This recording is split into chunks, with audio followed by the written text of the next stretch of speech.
Folks, welcome to part 2 of our dive into the story of Rodney King, the LA riots, the Yes. crack epidemic, not just in LA, but across the United States in the 80s. We touched on that a bit as well. And so before we start to go into the second half of the story where the riots outbreak because of the beating of Rodney King and also following the murder of Latasha Harlins, Fran, is there anything that you feel like we didn't touch on in part 1?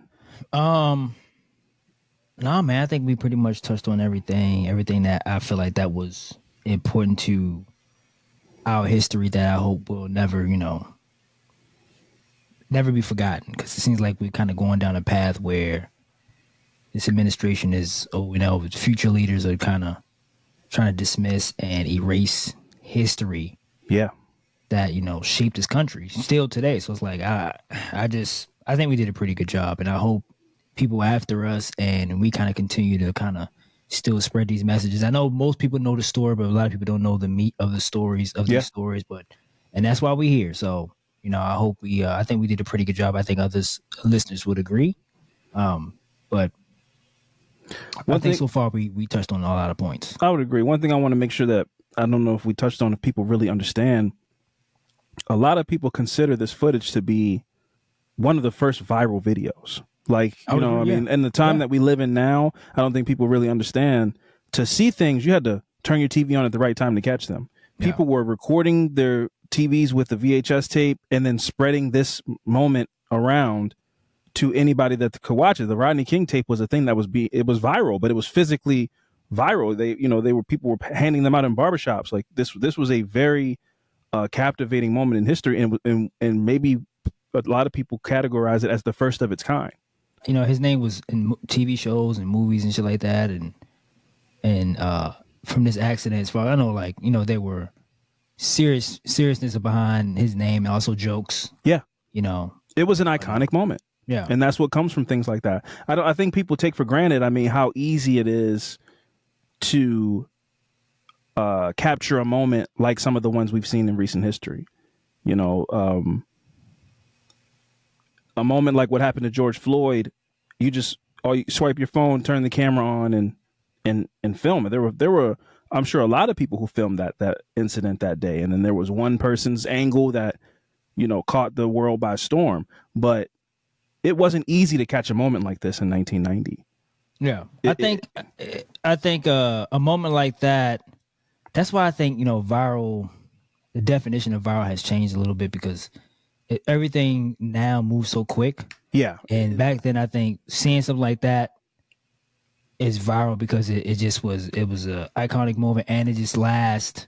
We still talk about it to this day. A lot of things that go viral now, we see it, talk about it for maybe a week, and then we're past it. It's like the Rodney King incident and maybe like 9/11. Like, viral incidents. Viral is very relative these days. Yeah. When you captured the nation 20 years ago, 30 years ago, if you captured the nation, you really captured the nation. Yeah. Black, white, indifferent, age, bracket, it doesn't matter. If everybody heard about something, everybody heard about something. Now, you might go viral with the Gen X. You might go viral with millennials. You might go viral with older people. There's, videos I see that have 100 million views. I've never heard of it in my life. There's a documentary right now on TV about this lady, Ruby Frank, who was apparently she was a YouTube family vlogger. Oh yeah, and she was abusive to her kids. I've never seen a video of this lady. She didn't reach my algorithm. Yeah, where I would know who. And I'm pretty I keep up. I know who the Shaytards were. I know who David Dobrik is. Like, I'm pretty tapped in. And then I'm watching this documentary. They're like, we were making upwards sometimes of $100,000 a month. And I'm like, you must have been pretty popular. And I've never heard of you. So virality is really relative. If you were the number one show on television in 1997, everybody heard it. Even if they never watched an episode, they know who's starring in the show. Yeah. You're the number one show in the country. And everybody knows what the show is. It's not like, that's not a secretive, sneaky little thing. That's just not just a stat. When you're like, today, the number one album in the country is like, this is not making any waves. There's no song on the radio playing from it. Like, because now a lot of stuff has like its own community or just like exactly fans or whatever. So it's like a lot of people,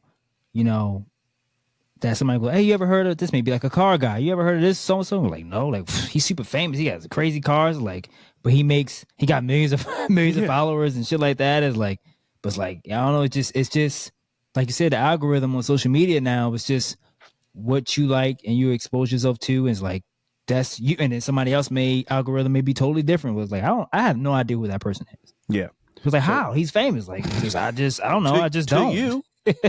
Yeah. So the point is that Rodney King tapped into the human algorithm. Like in 1990, this thing was like wildfire.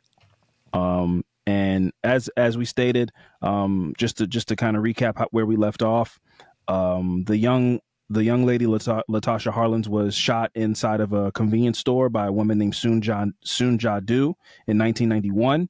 This was kind of like if Rodney King was the gasoline, this was the match. And well, not her being killed per se, but Soon Ja Do was let off. Like, I mean, she was found guilty. She could have faced upwards of 16 years in prison, but the judge placed her on probation. Soon Ja Do. She was placed on probation for murdering a girl. And then that sentence being announced to the public in tandem with the Rodney King tape led to around 5 p.m. on April 29th, 1992, rioting starting in the city of Los Angeles. And the LA riots, I mean, there's a whole Netflix documentary on Netflix about, it's called 92, I believe. And it really sets you in the scene because there's so many people that have home footage. There's helicopter cameras. There's people telling their stories of the nights of these things taking place. And I mean, the city burned down. I mean, people were in a frenzy. Stores were burned down, and we're going to get into it in detail. But I just really, this is one of those moments where, again, like the Rodney King beating, I'm sure you remember or you've heard reference to the LA riots. But like, what comes to mind when you think of it before we dive into it? What comes to mind for you? Looting and stealing and like I said, the city being set on fire. Like this happened in 92. So like, I don't remember that. Like, of course, when it happened, but like, you know, as you get older, you kind of see it in, you know, stories and TV shows. But like looting is probably the most known thing. Cause I think Dave Chappelle maybe made a joke about it and like the Chappelle show about something like that. But like just the looting and people going around taking it. It's like what happened here. It was just like it was like, okay, so to me, it was like, what's the message from this? Right. Is it we trying to stand for something, or is it like an opportunity for us to go steal shit? And that's where, unfortunately, like I can believe that somebody could be so angry that you take a brick and you throw it through a window. But this is not indicative of protesters, of people enacting civil disobedience, but the person who might have been the angry person who threw that brick into the store, it is an opportunity for a lot of people who are like, oh, this store has TVs in it. Yeah. So it's this, and that muddles the message. Yeah, the message it gets lost. Yeah, when you see people walking down the street with TVs and shopping carts. Yeah. You know, and listen, these are struggling communities. LA 1992, still 1991, 92, early 90s, still reeling and still dealing in the crack epidemic. People are destitute. White flight had taken place like 20, 30 years ago, taking all the jobs and opportunities with them and kind of leaving people in this hole. So again, like you said, much like here in Baltimore when Freddie Gray was killed, there were people who saw an opportunity in that anger to steal prescription medication from a CVS and then flood that stuff back on the streets. It's an opportunity to better your position. Yeah. You know, we have to be real about that, but I don't like it to be, don't conflate that with people out there with signs. But that's what happens though. That's what happens for people who are not black, where it's just like they're all doing that. Yeah. They're all, and it's like the message gets lost. It's like imagine being a protesting, you trying to send a message and you trying to stand for something, but then like people take advantage of that people who may not care, was just like they see an opportunity and vandalize shit and burglary and arson and then you stealing. It's like, okay, now my message, what I want, the group of people that wanted to protest the right way, the idea and the attention is off of them, and now look and is put it on these people that's breaking in and stealing shit. And it's like that gives an opportunity for people who are not black, who see this on TV and go like, look, this is like, they're stealing, and they're breaking shit, and they fucking the city up. And it's like, that's where it can get, it can get nasty. It was like, okay, well, what we stand for, people are not paying attention. Everybody's focused on, because that's what the media does. Like, the media goes like, oh, people don't care about this. People care about people stealing and jumping on cars and lighting them on fire and throwing bricks to them and stealing TVs and shit. It's like, that's where it can get nasty, and that's where it kind of makes you upset. Where it's like, how can us as a black community kind of stand for something where you still got, now this is not to, you know, I'm not blaming people for this, but like people who are struggling, like you said, see opportunity and goes like, I get it. Yeah. But I kind of don't give a shit about that. I gotta eat. Yeah. I see some TVs. I'm going to steal. I didn't know how I was going to pay my bills on Friday. Yeah. Now I can get 5 TVs, resell them, take them to a pawn shop, however it goes. You can't blame people for opportunities like that. Exactly. Right. When you talk about, when you really, and that's why I feel like it's important to not just visit these communities when things like this happens. And that's why a lot of, protesters and activists get upset when they see CNN and CNBC on the front lines when the kids are stealing the UPS trucks and all that kind of stuff. Because it's like, you need to be out here talking and showing America these conditions when it's summertime and the kids' schools don't have air conditioning and we're just living life. We're not breaking shit or rioting, but it's still just as messed up on those days as when the teapot boils over. But you just want to show that so people could really understand how much of a struggle it is. And I'm not saying it justifies it, but maybe you understand. It's like, bro, my stomach is touching my ribs. I saw an opportunity to go into a grocery store and get a bunch of groceries for free, and I took it. Yeah. But it's hard to be for us to be in. But there are people also stealing TVs and stuff. I'm not you can't justify that, but like, you still, you have to be in sync for something like this. I remember, for an example, it was a crab spot around here. When was this? This was like 4 years ago. It was like 4 years ago. The crab spot around here, and people was trying to. The guy got caught on the internet wilding. Yeah, he's saying some racist shit, and then people went out and protest like, don't buy from this. And then you had people in the back, a couple black people in the back, sneaking crabs, giving the owner a hug and shit. It's like, how can? But again, they could never make me hate you. Yeah, again. Now people that's watching TV don't give a shit about what's happening in the front of the store. Now we focus on what's happening in the back of the store. They're still eating the crabs. They're still eating the crabs. Yeah. Now we all out here looking crazy, looking stupid, and you out there giving the owner a hug, being racist, getting your food and shit. But then that's what I'm saying. Like, people go, there's some people go like, I don't give a shit. I'm cool with this guy. I don't give a shit about any of that. I want some crab cakes. And you asked me about a term I use a lot, right? This is why, I think that, black people are entitled to have their own identities. But when you want to talk about a message or, using the dollar, the power of the dollar, there needs to be some level of monolithy. Like, you know what I mean? Like, there needs to be some level of monolithy. Like, we are Republican, Democrat, whatever you are, we agree that this is this business is acting in bad faith or treating our people terribly, so we're not going to shop there anymore. But what happens is something like that goes viral, and then Floyd Mayweather comes on and is like, I love Gucci. I would never not buy Gucci. You know what I'm saying? I'm Money Mayweather. Yeah. I would never. Gucci never did nothing to racist to me. And you're like, all right, well then I guess and then black people follow his lead, or some black people. Right, and off. I think because I think we have an enormous. I think we have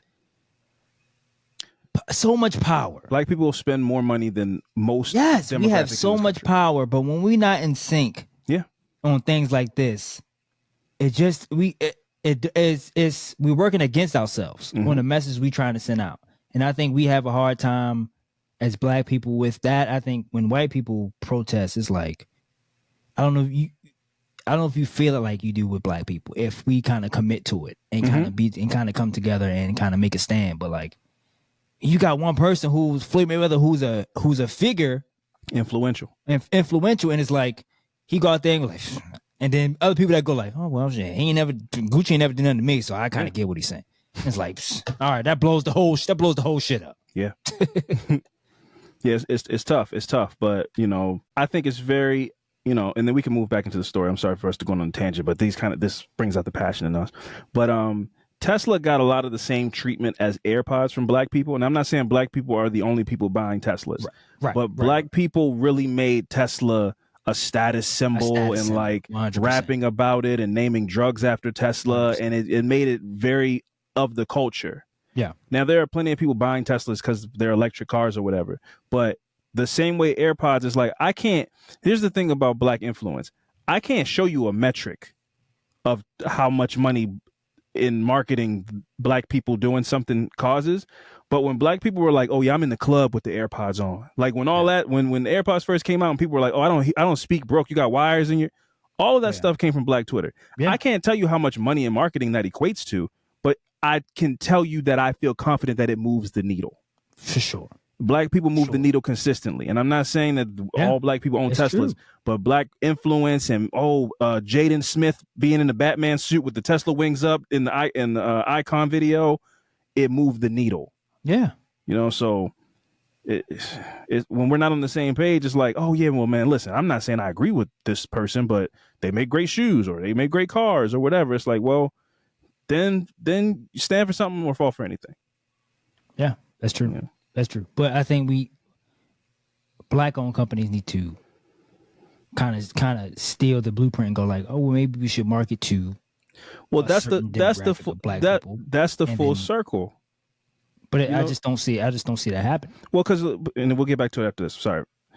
When you brought up the crab situation, I don't see how that didn't translate into, and maybe there aren't many black-owned crab places.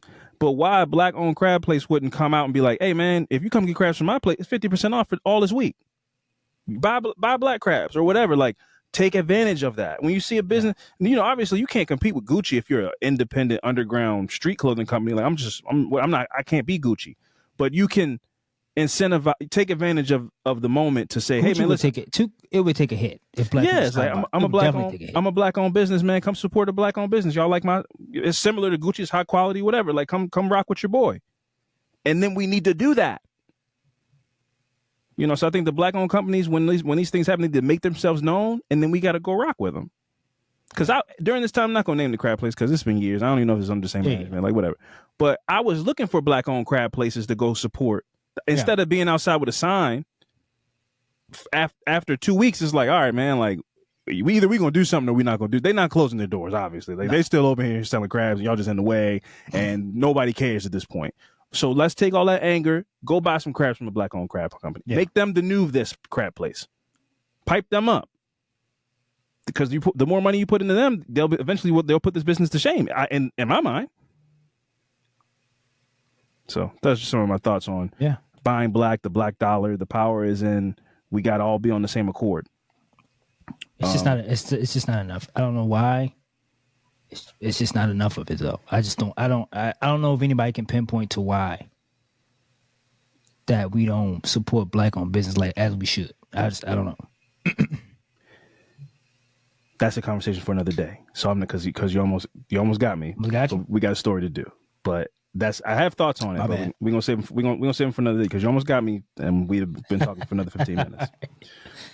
It's important, man. I think it is important. I get it. Yeah, it is important. It's important to buy black and don't just pay the price that's on the tag. That's all I'm gonna say. Go buy black and just pay what they say it costs.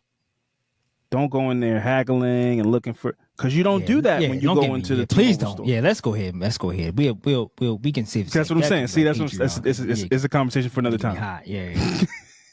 Buy black and just buy what the price tag says. Oh, like, what you think, you better than me? Like, why are you charging this much? I can't get a discount. No. Anyway, so reports of the rioting first started with phone calls about burning and looting stores that came in after the verdict involving Latasha Harlins came in. Mm-hmm. So once that hit the streets, it was like, what? No probation. Yeah. So immediately following the results of that jury decision, there was, the anger started to erupt. By 5:30 p.m., the unrest had grown violent near the intersection of Florence and Normandy Avenues in South Los Angeles, where locals attacked passing motorists and forced overwhelmed LAPD officers to retreat.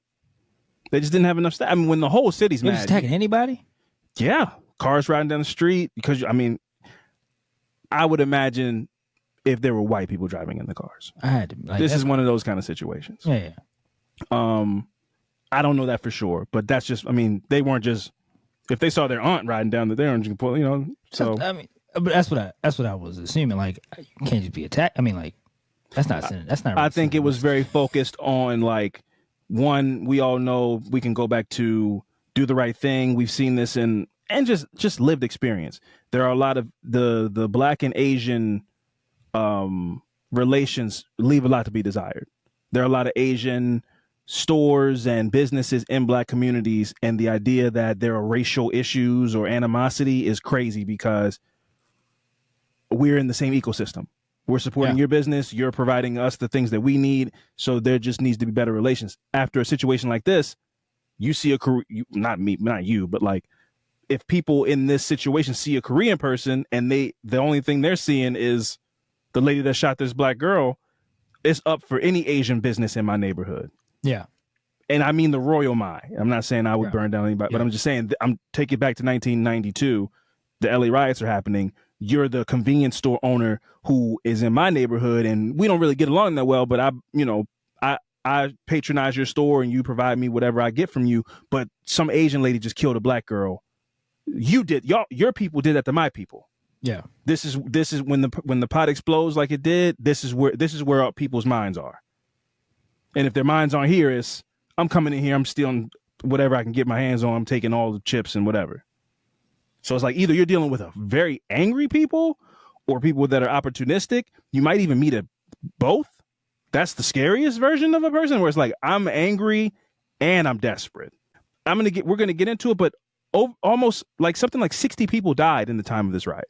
Yeah. Like there was extreme violence taking place. So there was a lot of anger. During all the violence that was happening on Florence and Normandy and other streets, a news helicopter actually captured footage of a white truck driver named Reginald Denny being pulled from his truck and beaten nearly to death. Ironically, it was a Black guy? It was a white guy. White, oh. I'm sure it was like a few Black people pulled him out of the truck. Ironically, kind of in stark contrast to the Rodney King beating. Yeah. You know, like they pulled him out of his car, they beat him right there in the middle of the street. To death?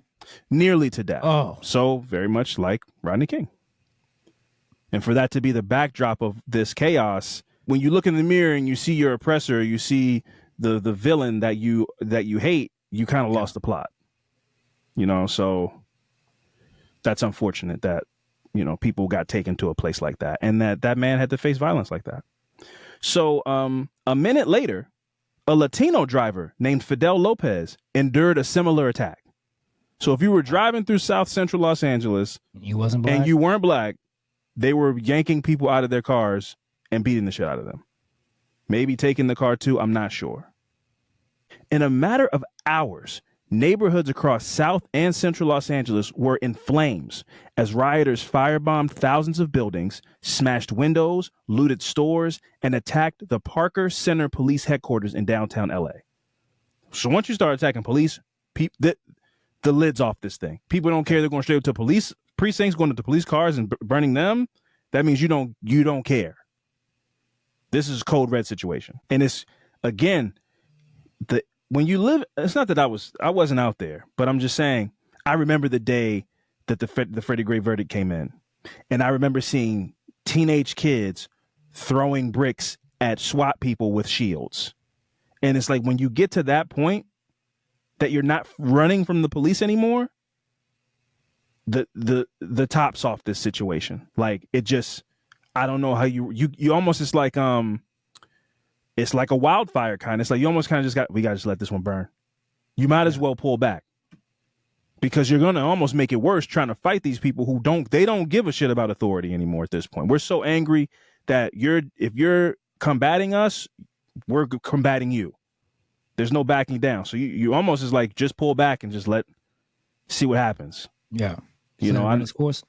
Kind of, yeah. And as bad as that sounds, what I saw during the Freddie Gray insurrections or unrest, it's like, yeah, I mean, you might as well just back off make some announcements. Hey, there's going to be some curfews in place. Get in the house by then. Yeah. And eventually people will start to like, all right, man, I'm not mad anymore. And all the stores are messed up. Like, we can't get back into our day-to-day routine. Yeah. So eventually we got to calm down. Like, there's nothing left to burn. There's nothing left to take. There's nothing left to, let's just go ahead and calm down. Eventually. So, by the end of the first day of this chaos, the then governor of California, who was Pete Wilson, had declared a state of emergency and ordered the activation of reserve National Guard soldiers.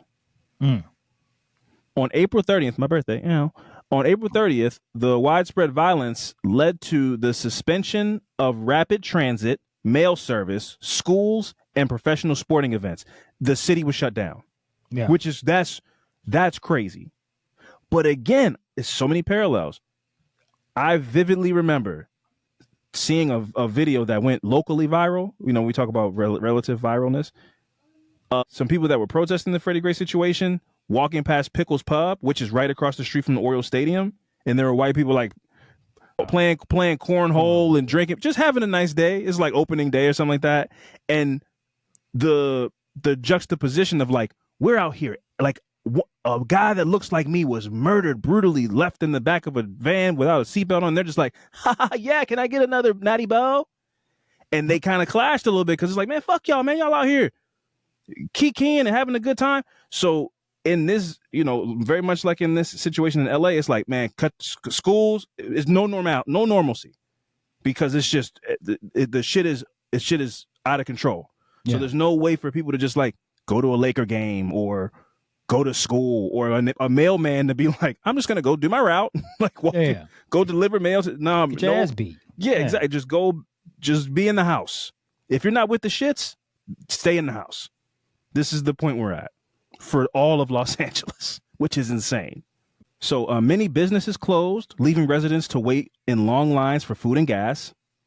So you start affecting elderly people. People can't get their medication. People can't get their groceries. Now you got to go all the way across town to get to a store that's open or not burned down. Other store owners had formed armed Korean merchants to engage the looters. So they're like, we're going to protect our store, which I understand. You know, and obviously what does that mean? Like, would you stand outside with shotguns or something? Yeah. And obviously the optics don't look great, but like, if my dad owns a store, I'm going to go help my dad protect the store. But if my dad's Korean and we live in an all-black neighborhood and it's five Korean people holding guns outside the liquor store or the corner store, whatever it is, during a time like this, it looks like a racial divide. It looks like race war type shit. And it's really just like, maybe there is some animosity, but it's also like, I can't let you just burn my store down. I got to try to say, hey, don't do it. And even if it doesn't go well, I worked my whole life for the store. Yeah. So I understand the mind state of like, this is our family business. We got to protect it. But I also understand like, so you out here, a lady got off for killing a girl and you out here pointing guns at black people? Man, burn all this shit down. So it's like, it's anger, defensiveness at the highest level on both sides. There's no compromise. There's no way to talk. It's just none of this. It just is impossible in a situation like this. Yeah. The lid's blown off of it. There's no common ground to be had. So although something like 2,000 National Guardsmen had reached the city by 8 a.m. on the morning of April 30th, the lack of proper communication and equipment prevented effective deployment until later in the afternoon. And LA is massive, so it was very geographically tough for any kind of manpower as far as the National Guard is concerned. So a dusk to dawn curfew is imposed, which is crazy. That's just in the house. You can't come outside. So that means if you're outside, you're breaking the law. From dusk to dawn. Oh wait, no, that's night. No, dusk is sunup. But it says all day. Yeah, that's it. That's 24-hour curfew. Yeah. Yeah, that's a 24-hour curfew. A dusk till dawn curfew is imposed in large portions of the city of Los Angeles and the surrounding counties. On April 30th, 1992, President George Bush the first, or I'm not sure, it's not George W. Bush, it's his dad, but I'm not sure if he's the first or the second. Well, I'm going to say the George Bush Sr., I believe. Yeah, George Bush Sr. George Bush Sr. announces that he has ordered the Department of Justice to investigate the possibility of filing charges against the LAPD officer for violating the federal rights of Rodney King. And this is what I mean, where you go, listen, man, civil protesting, peaceful protesting, it doesn't get the job done like affecting people's pockets and really getting the message out there. I'm not encouraging rioting. I'm not encouraging looting. I'm not encouraging anything like that. But the police officers that were involved in the beating of Rodney King got off. Then this happened, and they were like, you know what, man? Maybe we got this one wrong. Let's take it to make it federal, and we might need to reevaluate this situation. So on May 1st, Rodney King made a public appearance, and in hindsight, looking at it, I feel like it's pretty clear that this wasn't just like this is on my conscience type of situation. I think that the mayor, the governor, somebody was like, man, listen, you got to get out there and talk to your people. And I think Rodney King was like, I mean, I'll do that, but I'm not the king of black people. Like, I know that they're mad about something that happened to me, but they don't know me. But he went out there and he famously went on television and he told the people, hey, man, can't we all just get along? You know, can't we all just get along? It looked like a hostage video to me. Now in hindsight, looking at it, like, I think he was put up to it. I'm not saying he didn't want to do it, but I don't think he was like, put me on TV. I need to speak to my people. I think they were like, hey, man, listen, everybody's holding up signs saying Rodney King and justice for Rodney King. Go tell them to stop. And he was like, all right, I'll try. I don't know what to say, but I'll go say something. And so he went out there and he said that. So, so the riots what happened after the verdict of the Rodney King? It was a combination. So the Rodney King verdict, because the shooting happened in 91. Shooting happened in 91. Rodney King was beaten in 1990, but then the case was taking place around the same time as the Latasha Harlins case. So they're separate, but they are close enough together where it's like two losses like this back to back, all this all this injustice. First Rodney King, now they killed this girl. So they were kind of in succession. They weren't exactly like on the same day, but they were around near each other, both of these incidences. But obviously Rodney Place had happened first. The video goes viral, but then you still need to have the trial.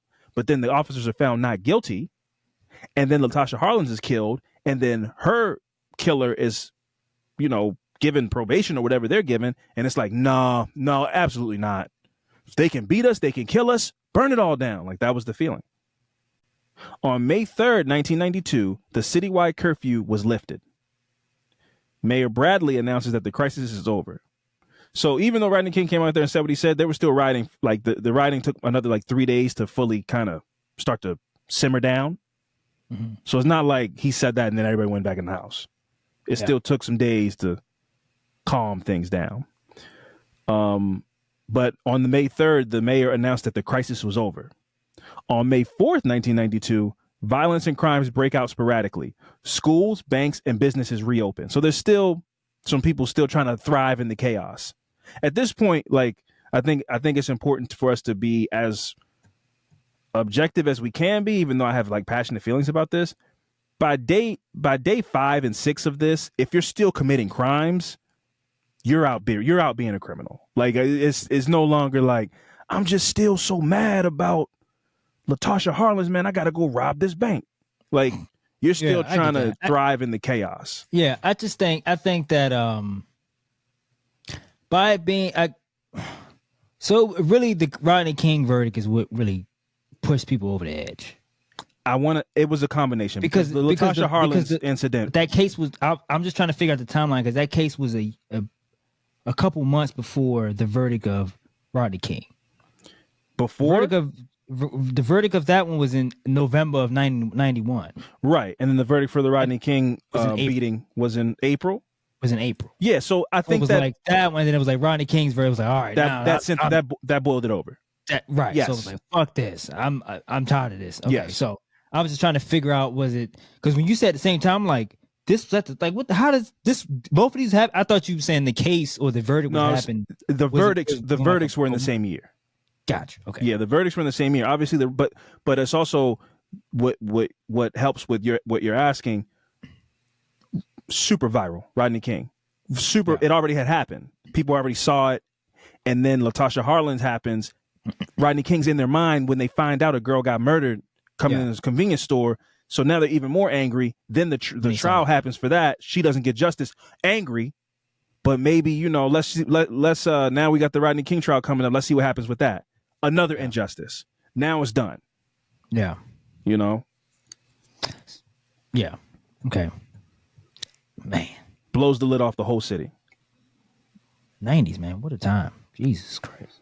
Yeah, I mean, if you kind of like just like encapsulate everything into like 5 events, the 90s were insane. Like you have O.J. Simpson and the Bronco, Rodney King, the L.A. riots. You got has that been like a 90s documentary or like all this shit that happened? I wonder, maybe so. I'm not sure. But then you juxtapose that to Michael Jordan just being electrifying, dominating the night. It was what a time. Like everything was big. Yeah. Everything was the biggest, the first time, the most crazy. Like Titanic came out. Like shit was popping in the 90s for good or for bad. It was wild. What came out? Titanic. The movie? Yeah. In the 90s? It came out in like 97.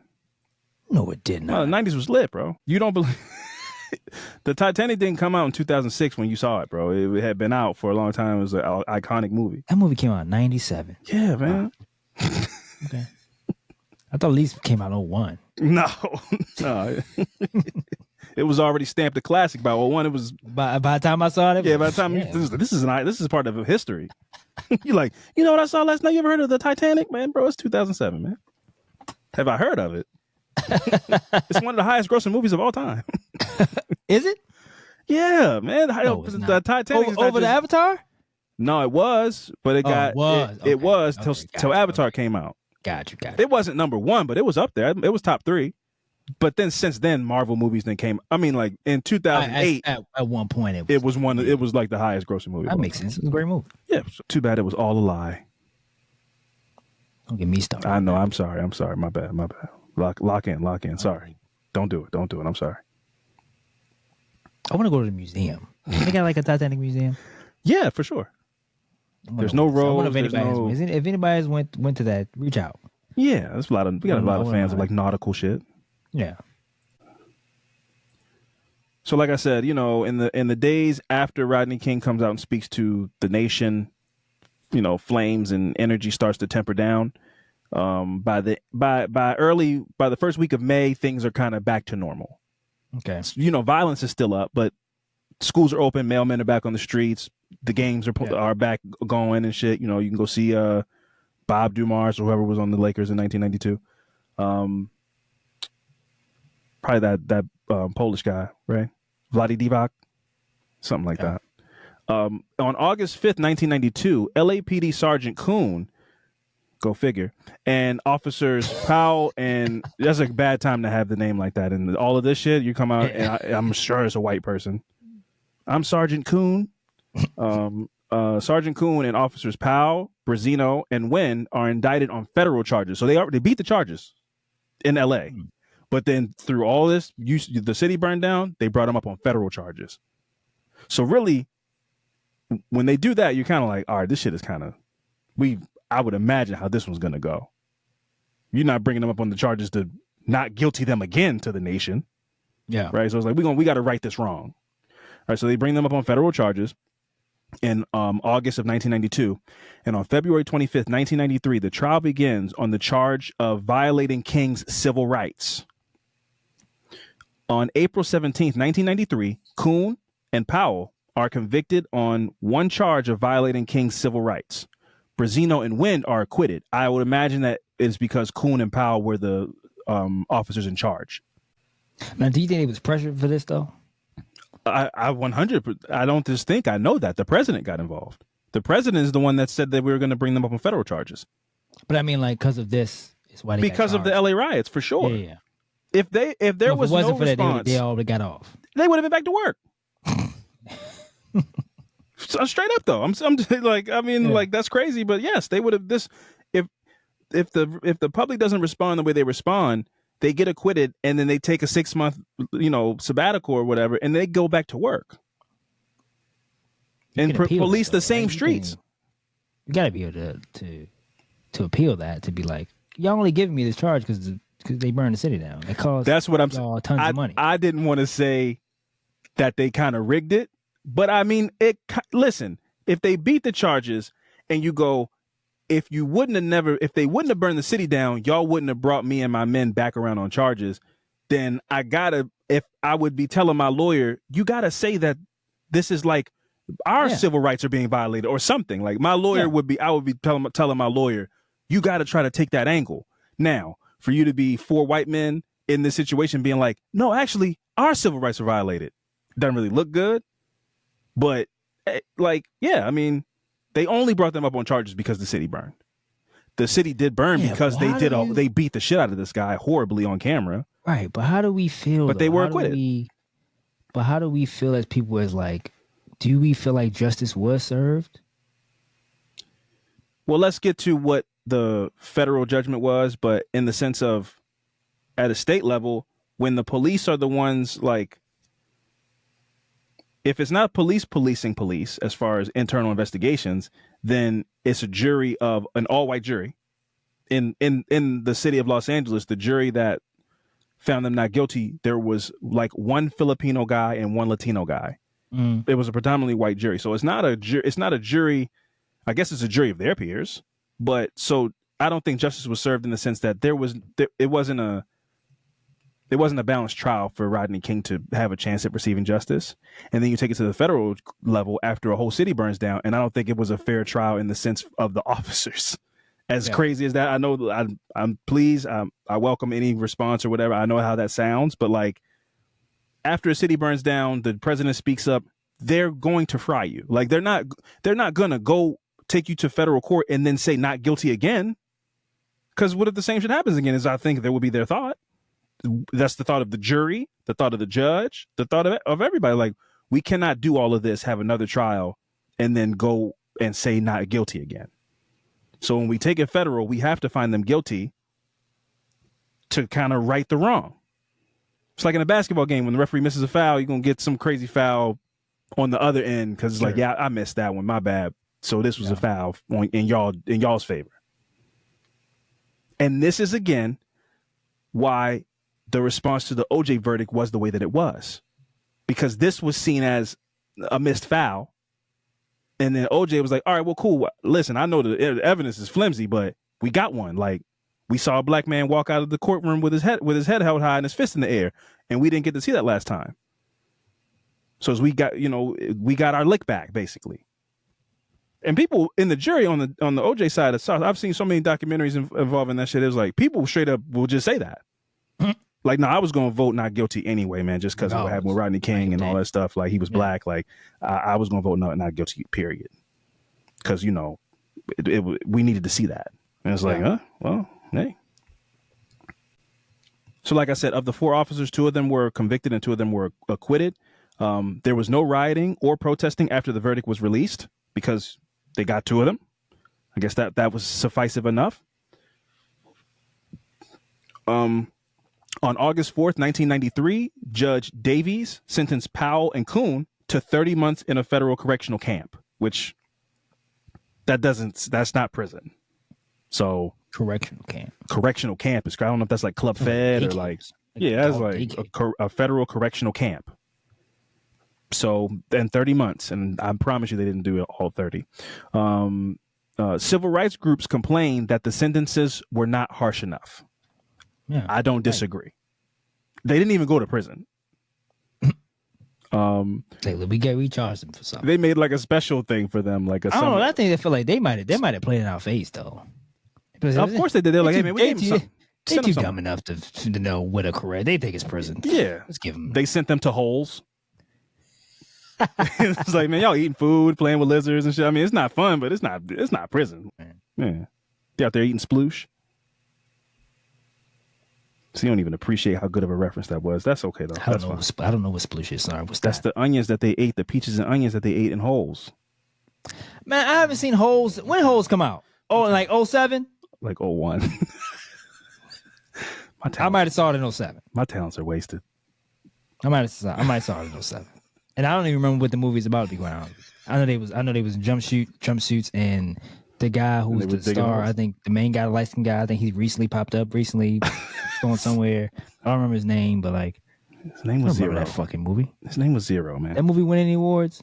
Did it win it? No, it was a Disney Channel movie. All right. A Disney movie. And it wasn't that great. It was great, man. Don't do that. It was great. I just don't really remember it. When the last time you seen it? Have you seen it recently? It's been a long time, but I've seen it a lot. No, when the last time you've seen the movie? Holes? Yeah. Probably 07. Like you said. You saw it in 07? Probably 07. And you remember a reference like You got to go dig those holes. I'm always impressed by your memory, man. I really am. See, that why you reacted that way, because you remember that sound triggered something in your head. You remember that song. Even if it's subconscious, it did something to you. I don't. Okay. I thought you were singing the song from Martin and Chris Rock. No, I don't. Back to the story. What? What That was Martin, a good movie. What, Life? What, Martin and Chris Rock? Life. Yeah. Martin and Eddie Murphy? Eddie Murphy. My bad. They all the same. They all comedians. Who else in that? Vin Rames in that movie? He's not in that? No. Who's the other big buff Bernie guy? Mac. He's not a person. The guy That's not. cornbread. I'm he's not thinking about that. That's not him. He's not a famous person. He's just some big guy. He's just some big bald head guy. Yeah. You want your corn? I remember that. That's a good word. That's a reference. You know that reference, right? Yeah, I know that reference. Yeah, you got me. Yeah, good job, man. So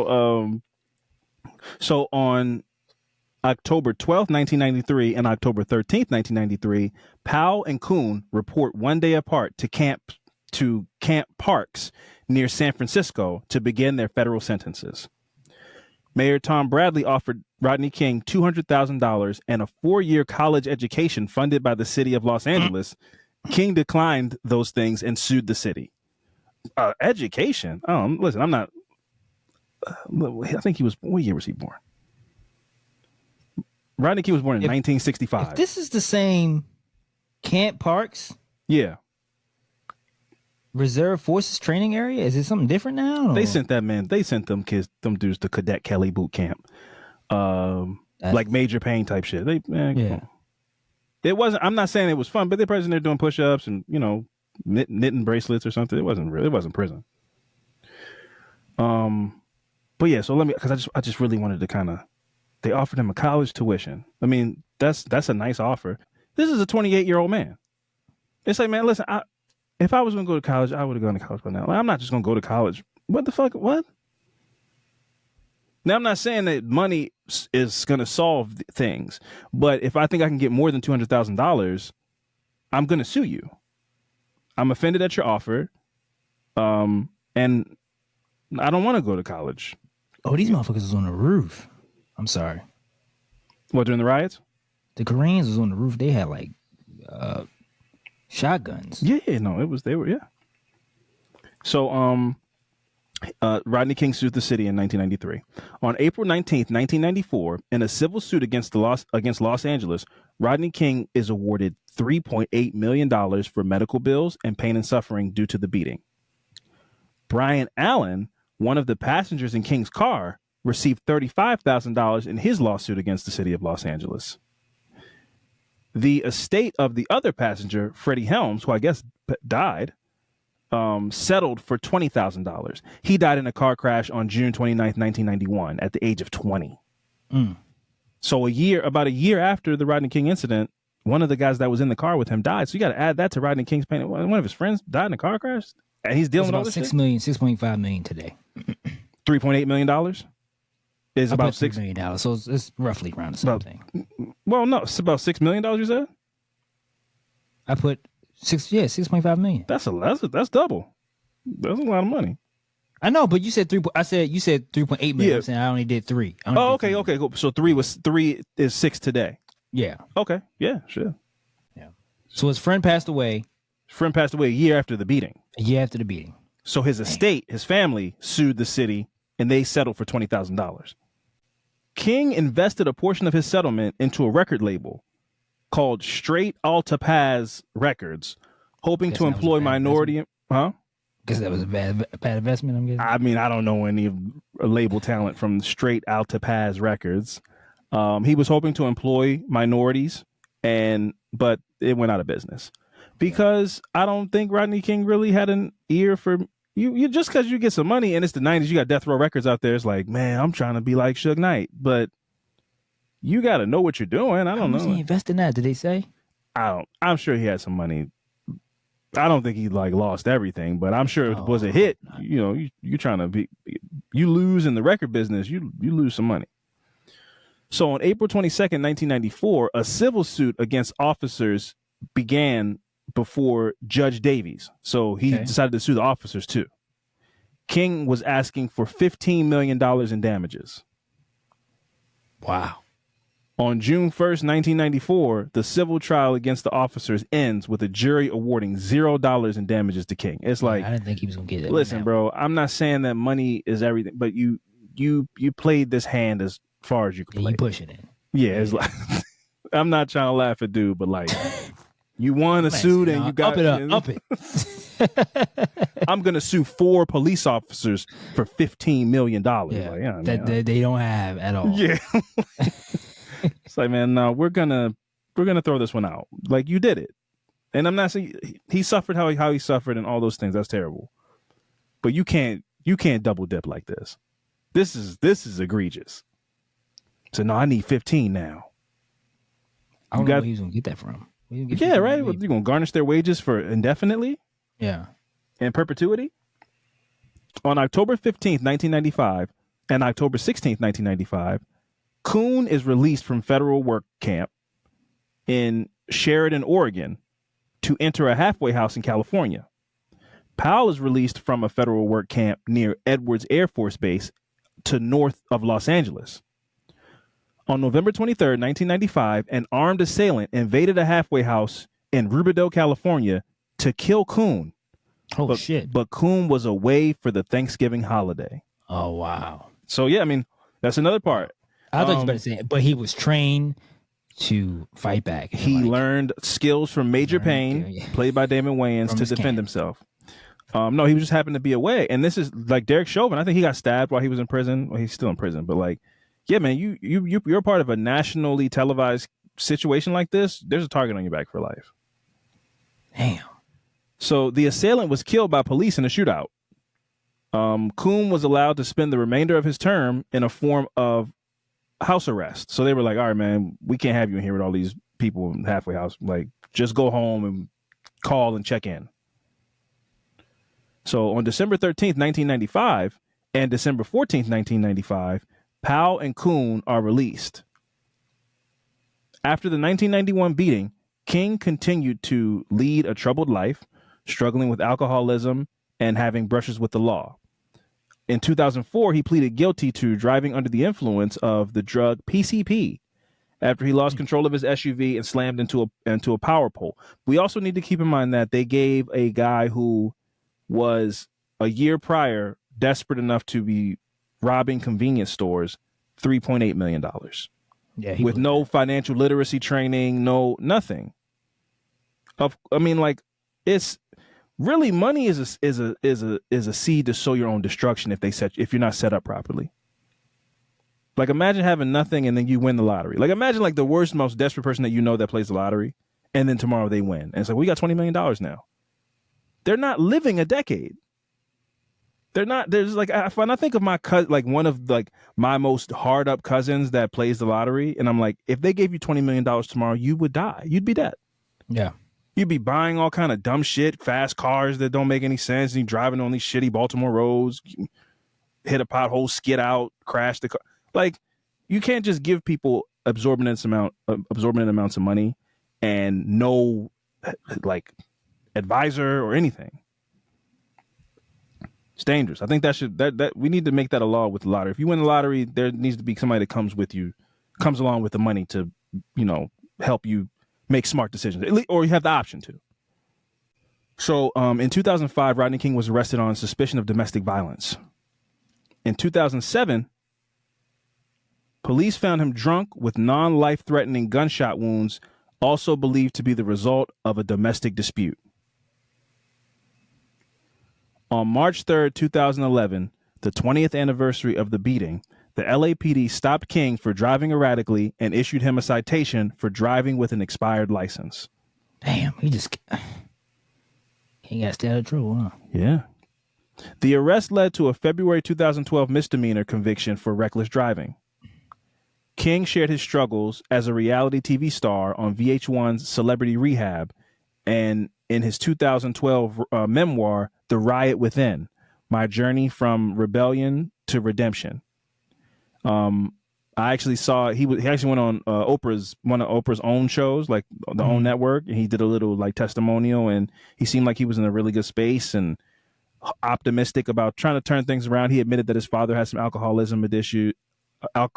addiction issues, and that it ran in his family.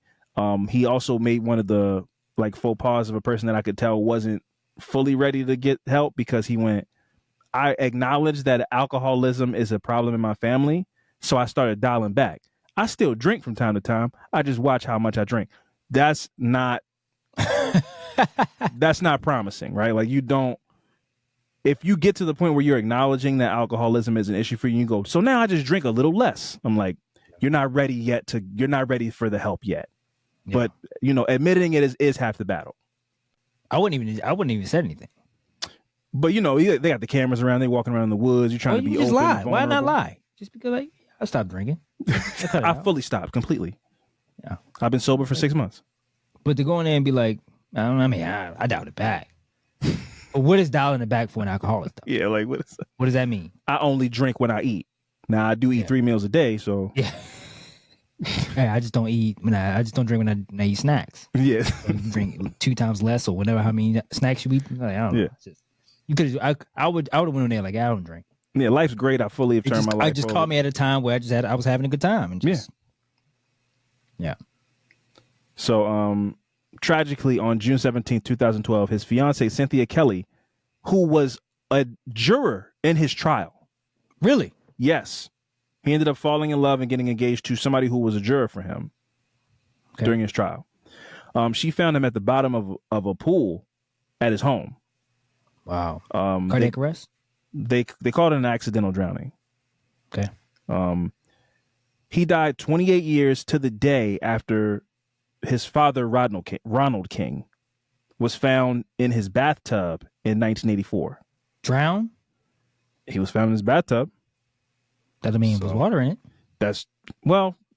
I think that that's the correlation to him being in the swimming pool. So maybe there was water in it, I'm assuming. But I don't know. I don't have the details on the Ronald King bathtub situation. But on August 23rd, 2012, King's autopsy results were released, stating that he died of an accidental drowning. The combination of alcohol, cocaine, and PCP were found in his system, which were contributing factors, as were cardiomegaly and focal myocardial fibrosis. Something with the heart. Yeah, but also twisted off the jankum. I mean, this dude was drunk on cocaine, PCP. Yeah, it was. I think something like people just don't.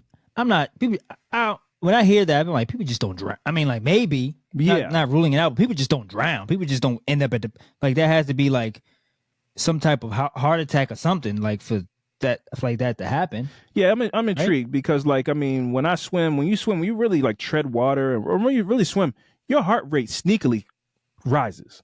Yeah, I don't swim, so I'll take your word for it. Yeah, well, when you get to paddling and really getting aquatic, when you really get in your aquatic bag, you'd be surprised. You touch your neck for a second, you're like, man, my BPMs are up. Yeah. So you mix drugs and shit in. It's a bad combination. Like, just stay out of water if you're gonna be stamina. Yeah, sure. Yeah, stay out of water. He was living life though, man. He was fucking partying. He was 47 years old, man. In the pool. Yeah, he was 47 years old. Wifey was out there, having a nice day at home in his backyard pool, and shit just went sideways, man. I wonder how much he had left. Did he leave? I don't want to speculate, and I don't want to pocket watch, but what is not much though. $3.8 million that he received in 1993 and it's 2012, and he had a failed record label. Oh shit! It was 2012. Yeah. Oh yeah, it's probably gone. Yeah, I think he had his home I think he was in an Uncle Elroy situation like next Friday. I think it was like, I got my home, but these property taxes, I got to still pay those. Like, I got to find a way to, I don't think no kids? Not that I know of. Okay. The conclusion of the report stated that the effects of the drugs and alcohol combined with the subject's heart condition, like you said, probably precipitated a cardiac arrhythmia, and the subject, incapacitated in the water, was unable to save himself. So basically, they feel like his heart might have started having an episode, and then you start not being able to swim because your heart holding your chest and shit just goes sideways. Man. Al Sharpton delivered the eulogy at King's funeral. And yeah, so that was the story of Rodney King and the LA riots. Fran, do you have any final thoughts? What a crazy story, man. I didn't know, I learned still a lot during the story, but I did see that it was exceeded $1 billion in damages. Yeah. So many businesses closed and never opened again. Man. And then there were something like 60 people lost their lives and hundreds of people 60 people, 60 people were killed and exceeded $1 billion in damages. I mean, wow, I don't know, man. I still don't think justice was served. I don't care what. What does justice look like to you in a situation like this? And something like this where the right decision was made the first time, the right verdict the first time. That's what, don't disrespect me and be like, well, we got to give them something now. They fucking. So not to justify the looting and the rioting, but if the verdict, do you believe that if they're found guilty the first time around, none of this happens? No, you don't, or I don't. I don't think any of this happens. I agree with you.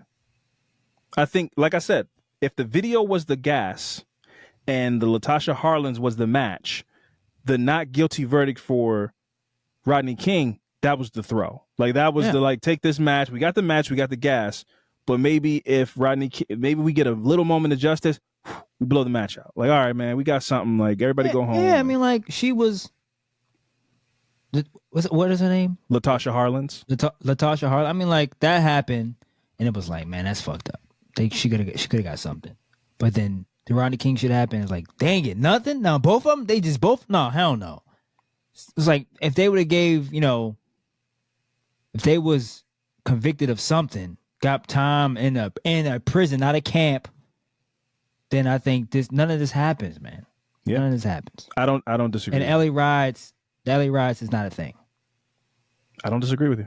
I'm not saying that it changes the racial tension of any kind. I think that's still the thing. But it being a pivotal moment in history, nah, man. We're not even doing this. This doesn't exist. This episode doesn't exist. I agree.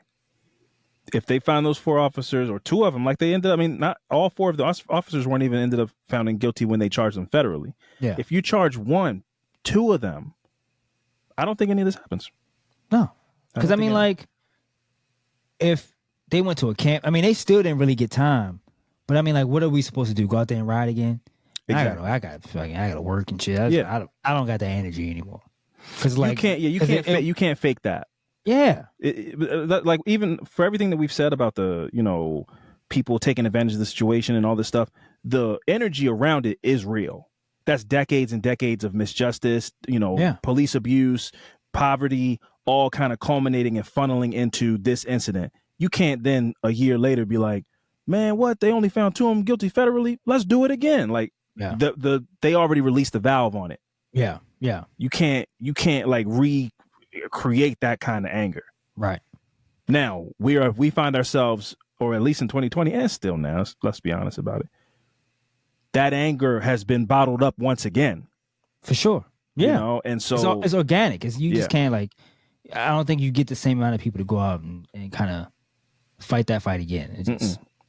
But in this time, what we find ourselves in within the last 10 years, people that valve has reached maximum capacity again.